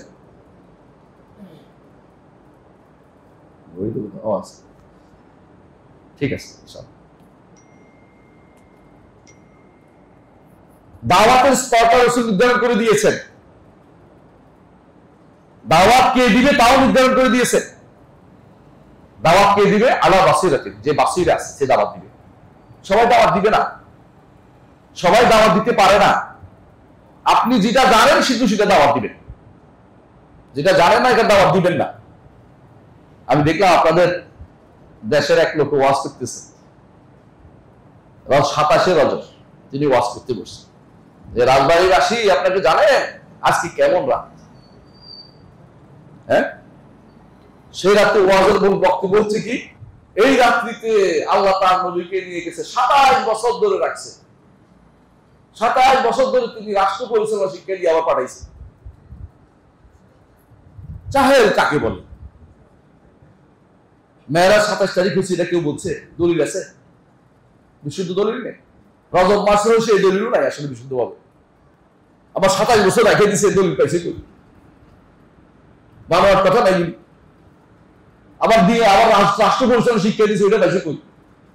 এটা আরেক বাবার দিছে, আবার 14 দফা বানাইছে, 14 দফা দিয়ে পাঠাইছে। মানে পুরোটাই ভুলের মধ্যে ওয়াজ করে গেছে। এটা তো আলেম দেখাচ্ছে আপনাদের দেশে। আলেম কাকে বলে চিনতে হবে রে ভাই। বানোয়ার কথা বললে আলেম হওয়া যায় না, বানিয়ে কথা বললে আলেম হওয়া যায় না। আলেম হতে হলে আপনাকে জানতে হবে যা বলছি তা শুদ্ধ কিনা। আলা বাসীরাতিন কুল হাযিহি সাবিলি, এটা আমার পথ। আদু ইলাল্লাহ, আল্লাহর দিকে আমি ডাকি। আনা ওয়া মান ইত্তাবা'নি, আমি এবং যারা আমার অনুসরণ করে। আলা বাসীরাতিন, জেনে বুঝে। না জেনে ডাকলে যত মানুষে ডাকছেন গুনার কাজ করছে, বুঝেন? যারা কবর পূজারি, মাজার পূজারি, বেদাতি, ওরাও তো দাওয়াত দেয় না? ওষুধ দাওয়াত দিয়ে একদম আপনার কাছে বাসায় চলে আসে, মিলাদের দাওয়াত নিয়ে চলে আসে, তাই না? বিয়ে শাদীতে অনেক সময় মিলাদের ব্যবস্থা করা হয়, বিভিন্ন অনুষ্ঠানে মিলাদের ব্যবস্থা না গেলে পোলারে ধরে নিয়ে যায়, ফিরাতে আরম্ভ করে, তুই কেন গেলি না, অথবা তার ক্ষণ ব্যয় করে দেয়, তার ইয়াতে ঘর থেকে বের করে দিচ্ছে, অথবা তার বিরুদ্ধে কথা বলতেছে, তাই না? এই কাজ যে তিনি করতেছেন ওটা কি বাসিরা করতেছে, জেনে বুঝে করতেছে না, জাহাল মূর্খতা দিয়ে করতেছে। ওয়ালা ইয়াহমিলুন্না আথকাল ওয়া আথকালা মা আথকালি, তারা এমন কিছু বোঝা বহন করবে, নিজেদের গুনার বোঝা, আরো মানুষের বোঝাও তারা বহন করবে। আল্লাহ যিনি দুল্লাহ বেগাইরা, না জেনে যাদেরকে পথ কষ্ট করেছে, না জেনে আপনি আরেকজনকে ডাকবেন কিছু, আপনি যা জানেন তাই বলবেন, যে হাদিস আপনি জানেন না হাদিস হিসেবে বলবেন না, যেটা জানেন এটাকে হাদিস বলবেন। আমার দেশে তো ওয়াজের ছড়াছড়ি, হাদিস যে কত মিথ্যা বানাইতে পারে আউযুবিল্লাহ, ওদের কাছে কেউ দেখবেন শুধু হাদিস বানাচ্ছে। এমনকি কেউ কেউ হাদিস না বানালে হাদিসের অপব্যাখ্যা করতেছে, দুটোর একটা দেখবেন ওয়াজের মধ্যে হাদিসের অপব্যাখ্যা করতেছে। যে আয়াতে যে হাদিসে রাসূলুল্লাহ সাল্লাল্লাহু আলাইহি ওয়াসাল্লাম মানুষদেরকে এক সূত্রে থাকতে বলছে, ওইটাই দিচ্ছে মানুষকে বিভেদ করার জন্য। বুঝলেন কি দেখতে, আল্লাহ তাআলা বলছে ওয়াতাসু বিহাবলিল্লাহি জামিআন, ঐক্য করো, এরা বলছে আমার সাথে মিললে ঐক্য হবে। আপনি তো নিচ্ছেন ভাগ করে, আপনি তো ভাগ করে নিচ্ছেন, আপনার সাথে মিশতে হবে কেন? উম্মতে মুসলিমা সাহাবায়ে কেরামের সাথে মিশবে, নবীর তরিকাতে মিশবে, ইমামদের তরিকাতে যাবে। একক কোন ব্যক্তির দিকে যে ব্যক্তি আহ্বান করবে সেই ব্যক্তি রাসূল ব্যতীত একক কোন ব্যক্তির দিকে আহ্বান করে যে ব্যক্তি করবে সে অগ্রসরতার দিকে যাচ্ছে। একক কোন ব্যক্তির দিকে আমরা আহ্বান জানাই না, আমরা ব্যাপক জনগোষ্ঠীর দিকে আহ্বান জানাই। একক জনগোষ্ঠী বুঝছেন তো, একক ব্যক্তি বুঝেন তো, অমুক নেতা আমার নেতা তোমার নেতা, এটা আমরা মানি। আমাদের সবার ব্যাপক নেতা হচ্ছে সাহাবায়ে কেরাম, ওদের আদর্শটাকে মা আনা আলাইহি ওয়া আসহাবি, যার উপর আমি আছি এবং আমার সাহাবীরা আছে, যেটা রাসূল বলেছেন, এইটার উপর যদি আমরা থাকতে পারি আমরা হক উপর থাকতে পারবো। এর বাইরে কোন ব্যক্তিকে যদি আপনি মনে করেন যে এর আদর্শ আমার বাস্তবায়ন করা দরকার, এর 13 দফা, এর 14 দফা, এর 28 দফা, তো দফা নিয়ে থাকতে পারবেন, এগুলি কোনো কাজে লাগবে না কিয়ামত পর্যন্ত। ও দফাগুলি আপনার অগ্রসরতার পথ রচনা করবে। আমার সমাজে এটাই চলছে রে ভাই। এইখান থেকে বেরিয়ে আসতে হলে দাওয়াত দিবেন, পড়ে জেনে বুঝে দাওয়াত দেন। আলহামদুলিল্লাহ সালাফি সমাজে এই জিনিসটা আছে, তারা জেনে বুঝে দাওয়াত দেন, পড়ে দাওয়াত দেন। আপনি পড়ে দাওয়াত দিবেন, তবে দাওয়াতের পদ্ধতিতেও বলে দিয়েছেন রাসূল তিনটা, বিল হিকমা ওয়াল মাউযাতিল হাসানা ওয়া জাদিলহুম বিল্লাতী আহসান। তিনটা জিনিস আপনার দাওয়াতের পদ্ধতি। হিকমত কখনো লাগে আপনার আদর্শ দিয়ে আরেকজনকে ডেকে আনবেন, কিচ্ছু বলা লাগবে না, আপনি আদর্শ দিয়ে ডেকে আনবেন। বুঝলেন কি? খেলা চলতেছে আপনাদের না, শুনলাম নাকি আমি জানি, আল্লাহ মাফ করে দেখিও না, খেলা আমার কোনদিন আগ্রহ জিনিস ছিল, কি খেলা জানি আসতেছে একটা, আপনি যদি সেও খেলা দেখে আপনিও দেখেন, আদর্শ দিয়ে ডাকা হইল। আপনি যদি কোনো খেলার সময় চলে আসতেছেন, মসজিদে চলে আসতেছেন, সব বাদ দিয়ে এটা দাওয়াত, এটা দেখবে সে যে আমার এখানে কেউ আমার সাথে অন্যায়ের কাছে আমার সহযোগিতা আমার সাথে থাকতেছে না। দেখ, আমার ওস্তাদ যে একটা উদাহরণ দিয়েছিলেন আমার কাছে এটা ভালো লেগেছে। বলছে আমি একদিন দেখলাম যে মাঠের মধ্যে সবাই ফুটবল খেলতেছে, বুঝছেন তো, বাচ্চারা, আরব দেশের বাচ্চারা কিন্তু ফুটবল খুব পছন্দ করে, বুঝলেন না, ফুটবল খুব পছন্দ করে খেলতে, ফুটবল, ক্রিকেটের চেয়ে ফুটবল তাদের বেশি প্রিয়। তো আমি চিন্তা করলাম এরা কিন্তু আসর পড়ে না, এমন নামাজ পড়ে আরবরা, কিন্তু ওদের মধ্যে নিচ্ছে আসর ছুটে যায়। তো আমি কি করলাম, বারাত বুঝুন তো, মানে যেটার ভিতরে কাহওয়া কফি নিয়ে একটা কি বলে এটারে জামজমিয়া বলে, মানে পুরো প্লাস তো প্লাসের নিয়ে আমি একটা ওই আরব দেশে নিয়ে বসার জন্য একটা এরকম মাদুরে নিয়ে আমি যাইয়া ওখানে এক পাশে বসে আছি, বসে চা খাচ্ছি, আসর নামাজ হচ্ছে, আজান দিয়ে গেছি, আজান দিয়ে ফেলে আমি একা নামাজ পড়তেছি। পরের দিন একজন এসে আমার সাথে নামাজ পড়ছে, বুঝছেন, পরের দিন একদিন এসে বলতেছে কাহওয়া হবে, আমি বলছি হ্যাঁ কাহওয়া তো হবে, তোমাদের জন্য কাহওয়া। সবাই 10-12 জন চলে আসছে। তো দেখতে দেখতে আসর নামাজ একজন আর মিশে সবাই আমার আসর নামাজ পড়া শুরু করেছে। আল্লাহু আকবার। আমি কিন্তু মুখে কিছু বলি নাই, আমি আমার মাপদার উপর প্রতিষ্ঠিত ছিলাম, আমি আমার নীতির উপর প্রতিষ্ঠিত ছিলাম, আমার নীতিটা আমি ছাড়ি নাই। এখন বুঝেন তো এটা। আর আমার হ্যাকমত হচ্ছে কি জানেন, একমত হচ্ছে, হ্যাঁ দরকার হলে উনি মিলাদ করছে, আজকে মিলাদ ভালো করে পড়ে নেবে। দেখেন না কিছু মানুষ ওয়াজ করে একবারে সুন্দর সুন্দর মজার মতো ওয়াজ করে, আবার দেখুন মিলাদও পড়ে। দরকার হলে এটাও করবো, দরকার হলে মুনাদ 3টা করে দিবে একবারে আমাদের খরচ করে। হ্যাঁ মানে এইটা হ্যাকমত নাম দিছে, এটা হ্যাকমত না, এটা হচ্ছে এটা শয়তানের একটা অস্ত্র।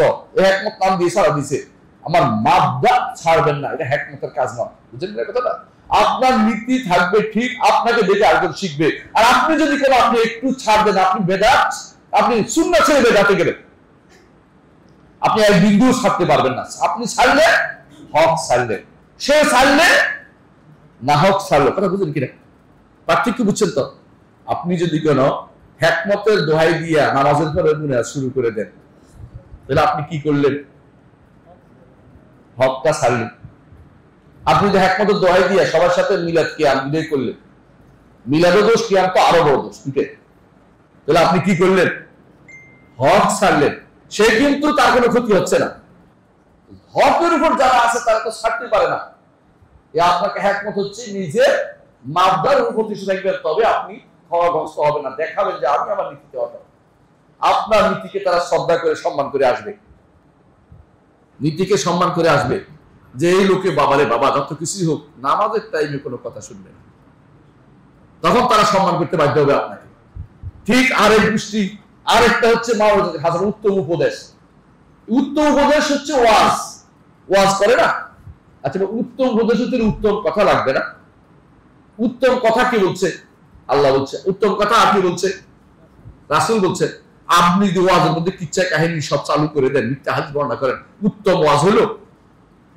মাওলানা হাসানা হলো? তাহলে ভুলের উপর আপনি আসেন। আপনি মাওলানা হাসান না করে বলে যে গল্প করেন, গল্প ছাড়া বাঙালিদের খাওয়ানো যায় না, না খাবে না খাবে, আমি আমার উত্তম সুন্দর করে বোঝার চেষ্টা করি। আপনি কোরআনের অর্থটা বলে দেন, আয়াতের অর্থ বলেন।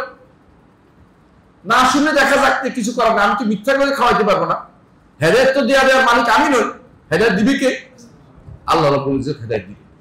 তিনি যদি হেদায়েত দেন, তিনি যদি হেদায়েত দেন, আর কেউ কি পথভ্রষ্ট করতে পারবে? তিনি যদি কাউকে পথভ্রষ্ট করে কেউ হেদায়েত দিতে পারবে? আপনি আমি শত চেষ্টা করলেও কোনো মানুষকে হেদায়েত দিতে পারবো না। আবার অনেক মানুষের উপর আমি মনে করছি হেদায়েত পাবে, দেখুন যে হেদায়েত পেয়েছে। আছে না এরকম? সুবহানাল্লাহ। আমার এলাকায় একজন মানুষ ছিল, মদ পর্যন্ত খাইতো। মানুষ মনে করছে ও আবার কি কি ও কি আল্লাহ হেদায়েত দিল। মনে মনে মানুষ অনেকে অনেক কথাই বলছে। শেষ জীবনে সে সবচেয়ে বড় দায়ী আল্লাহ তওবা করে।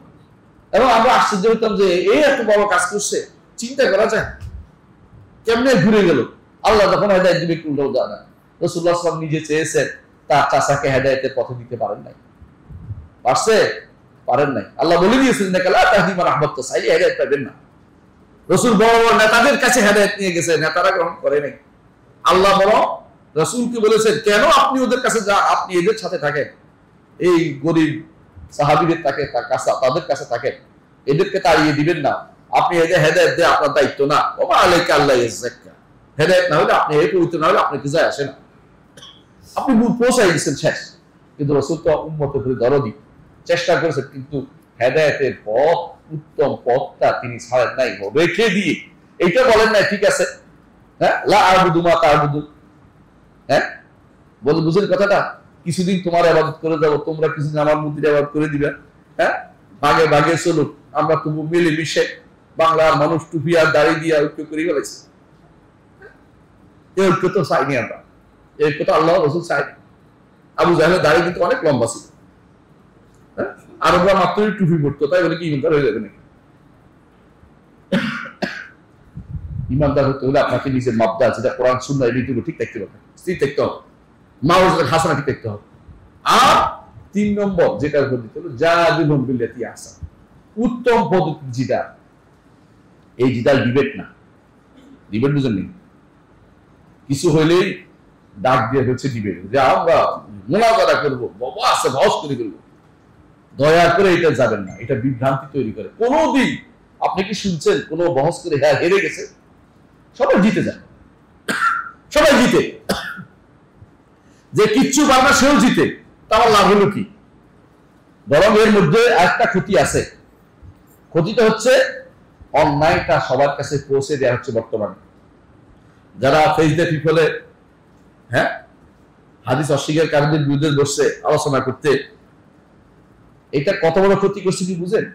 ওদের সন্দেহগুলি সারা দুনিয়া করে দিচ্ছে। কারণ সজল রোশনরা নাম ধরেই বললাম বিভ্রান্ত পথভ্রষ্ট, এরা যে সন্দেহ নিয়ে বসে আছে কারো কাছে পৌঁছাতে পারে নাই। যখন ডিবেট হয়েছে, ডিবেটের মধ্যে সব সন্দেহ একসাথে ঢেলে দিছে। এখন আপনার মনে ওর মনে এগুলি দাগ কাটতে আরম্ভ করছে, তাহলে তো এটাও তো একটা যৌক্তিক কথা, ওর কথাটা যুক্তি আছে। একজনের আমার বিতর্ক লেগে গেছে, ওর কথা যুক্তি আছে। আমি বলে যেটা পড়া হারাম, ওর বই পড়া, কারণ তো ওর বই পড়ে হারাম আপনার জন্য। শেষে আরেকজন ভালো মানুষ ছিল, বলছে যে হ্যাঁ ওর বই পড়ে আমি বুঝছি যে বুখারীর সমস্যা, মুসলিমের সমস্যা, আবু দাউদের সমস্যা, তিরমিজির সমস্যা, ওইগুলো গালিগালাজ দিয়ে কথাবার্তা বলেছে, ওর বই পড়া যাবে না, আমি বুঝছি। তাহলে আপনি বুঝানো দেয়, আপনার বন্ধুরে বুঝান। কথা বলছেন কিনা? শরীয়তে কেন অন্যায়ের পথটাকে রুদ্ধ করতে বলে? কারণ অন্যায়ের পথে অনেক কিছু ঢুকে যায়। আমরা কেন বলি যে এই সময় বই পড়বেন না, তোমার অমুকের বই পড়বেন না, অমুকের কাছে শুনবেন না? আপনার তখন বলে হ্যাঁ শুধু মানা করে, তো মানা তো করবোই। আমি জানি যে আমার ছেলে হাত দিলে আগুনে পুড়ে যাবে, আমি হাতটা, আমি তো মানা করবো আগুনে হাত দিবেন না। আপনি বলেন দেখি না, অসুবিধা দেখি, আমি তো বুদ্ধি আছে, বুদ্ধি হলে ছেলের হাত পুড়ে যায়, বুদ্ধি হলে আলেম হতেন আপনি, আপনি বুঝতেই পারতেন। আপনার বুঝার কমতি আছে বলেই তো আলেমের কাছে আসছেন। তিনি যখন মানা করে আপনার বোঝা উচিত যে এখানে যাওয়ার আমার দরকার নেই। আপনি সবই বুঝতে পারেন, তাহলে আমাদের কাজ কি? এই হচ্ছে জিদাল বিল্লাতি আহসান। আপনি উত্তম পদ্ধতিতে জিদালত করে দলিল প্রমাণ দিবেন, বুঝিয়ে দিবেন। না বুঝলে তোমার দায়িত্ব তুমি নাও, আমি তোমার উপর প্রমাণ প্রতিষ্ঠা করে দিয়েছি, আমি তোমার প্রমাণ প্রতিষ্ঠা করে দিয়েছি, আমি জানাচ্ছি এটা বেদা, আমি বলে দিচ্ছি কাজটা বেদা। তুমি যদি কোনো এর পরও যদি কাজটা করো, তোমার দায়িত্ব তুমি নিবা, আমি তোমার দায়িত্ব নিব না, তোমার দায়িত্ব তুমি রবের বিচার দিবে, বুঝিয়ে দিবেন। শুধু যদি বলে যে আসো সব মানুষের সামনে বলে বলে এই দায়িত্ব আমি নিব না।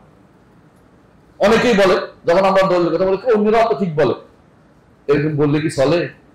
না, সবার কথাই তো আপনাকে শুনতে হবে, কিন্তু আহসানা, সুন্দরটাই আপনাকে নিতে হবে, যেটা কোরআন সুন্নাহ উত্তমটা নিতে হবে। সব কথা তো আপনি নিতে পারবেন না, সবার কথা নিলে পাগল হয়ে যাবে।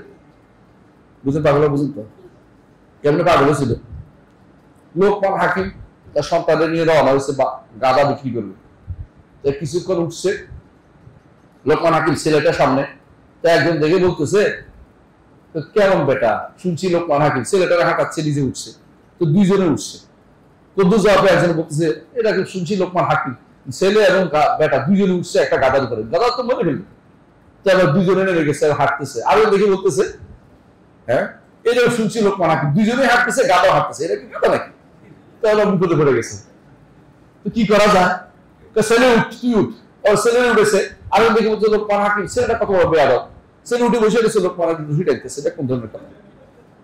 তো বলছে বাবু উঠছে, আবার ছেলে ডাকতেছে, ছেলের বাপ কত বড় বেকুব, ছেলেটা হারে নতুন ছোট বাচ্চা, এটা টানাচ্ছে, রশি টানাচ্ছে। আবার দুজনে মিলে আর কি করছে, রশি দিয়া হ্যাঁ এবার কান্দে লইছে, গাদা টান নিয়ে যাবে। দেখো গাধারে গাদা টেনে নিয়েছে, গাধারে গাদা টেনে নিয়েছে, কারণ যেটা করে এটাই দোষ। সবার কথা শুনলে তো আপনি এরকমই হবে রে ভাই। আপনাকে শুনতে হবে সত্য কোনটা, এটা যেটা আপনি সত্য, এটাকে শোনার পরে আর কে করলো ওটার দিকে তাকাবেন না, হকটা বলবেন। কে কি পিছনে আক্রমণ করে তাকাবেন না, পিছনের দিকে তাকাইলে আপনি বিপদে পড়বেন। কারণ মানুষের মুখ বন্ধ করার দায়িত্ব আমরা নেই। মানুষের মুক্তি বন্ধ হয়ে গেছে, রসুলের ব্যাপারে দুনিয়ার মানুষ সমালোচনা করে না, ইহুদি নাসারা করতেছে না, মিথ্যাচার করতেছে না, তাই বলতে আমরা বন্ধ করতে পারবো না। আমরা আমাদের হকের উপর প্রতিষ্ঠিত থাকতে হবে। আল্লাহ আমাদেরকে দাওয়াতের প্রতি প্রতিষ্ঠিত রাখুন এবং হকের উপর প্রতিষ্ঠিত রাখুন, এবং হকের ব্যাপারে কোনো ছাড় দিবেন না, দয়া করে কোনো বেদাত করবেন না, কোনো বেদাতের সাথে মিশবেন না। যে কেউ দাওয়াত দিতে আসে বলে এটা কি দলিল ভিত্তিক কথা, কি এটা কি আমাদের নিবাস বলছে কি? বলবো সমস্যা নেই, পরীক্ষিত মরে গেছে, এখন বলতে পারো যে শাহেদ মোহাম্মদ সালেহ হোসাইন বলছে কিনা, আলবানি বলছে কিনা। যদি বলো এরা আবার কারা, তুমি তো এখন হকই চিনতে পারো না, হক কোথায় পাবে তুমি? সোজা বলে দিবেন, বুঝতে হকের লোকদের চিনা যায়। আমরা একটু আগে বলেছি হকের আলো মিট মিট করে কখনো কোনো বড় করেই চলে, হকের আলো নিভে যায়, অন্ধকার গলিতে যারা থাকে তো হক পাবে না তারা কোনোদিন। এই জন্য হকের লোকদেরকে চিনতে হবে আপনাকে, হকের লোক কারা। যুগে যুগে হকের লোক ছিল, আজও আছে, এবং ছিল কিছুদিন আগেও ছিল।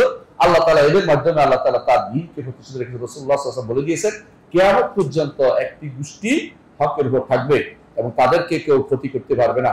যত ক্ষতি করবে নিজের উপরে তারা ক্ষতিগ্রস্ত ক্ষতিতে টেনে আনবে। এই জন্য আমরা সেই পথের পথিক হব, দাওয়াতের পথে থাকবো, হিকমতের সাথে দাওয়াত দিব এবং মাওয়াজার হাসানা উত্তম উপদেশের সাথে দাওয়াত দিব। এবং 3 নম্বর হচ্ছে দাওয়াত দিব আমার বক্তব্য সুন্দরভাবে উপস্থাপন করে তাকে দাওয়াত বোঝানোর চেষ্টা করবো, না বুঝলে তাকে ছেড়ে দিবেন। এখানে ডিবেট করে আমি তাকে প্রমাণ করার দায়িত্ব আমিও নেই না, এই দায়িত্ব কেউ দেয় নাই কোনোদিনে, এই দায়িত্ব কেউ দেয় নাই। জোর করে হেদায়েত দিতে পারবেন না। তর্ক করলেই যে আপনি হেরে গেলে যে আপনি কোনো কাজ আপনি হেরে গেছেন, কথার মা ফেসে দুনিয়া ভর্তি, কোনো কাজ আপনি কথার মা ফেসে হারছেন তাই বলে আপনি কি নাহাল প্রমাণিত হবে তা কিন্তু না। ইমাম মালিক রহমতুল্লাহ আলাইহি তার কাছে এক লোক এসে বলছে, মালিক আপনার সাথে ডিবেট করবো। মালিক বলছে, যদি তুমি হেরে যাও তা আমি আপনার অনুসরণ করবো। আমি হেরে গেলে কাকে আমরা অনুসরণ করবেন? আরেকজন এসে আমাদের দুজনকে হারাই দিবে, এই যে আমরা ওনার অনুসরণ করবো আমরা দুজন। তোরা দিন কি শুধু পোল্ট্রি মারার না, ঘুরার না? আমি আমার দিনের ঘরে কোনো সন্দেহ নেই, যে সন্দেহ আছে তার সাথে তুমি তর্ক বিতর্ক করো, আমি তোমার সাথে বিতর্কে রাজি নাই। কোরআন এবং সুন্নাহ যদি স্পষ্ট মেনে চলে ওই পোল্ট্রি বাজির দরকার হবে না। কোরআন সুন্নাহ মেনে চলে, ইনশাআল্লাহ আল্লাহ তাআলা আপনাদের মধ্যে বরকত দিবে। আপনাদের অল্প যারা আসছে এদের মধ্যে বরকত দিবে। মনে করেন না অল্প, এগুলো অনেক বেশি। আমি এতটুকু মানুষ অনেকখানে দেখিও না, আলহামদুলিল্লাহ।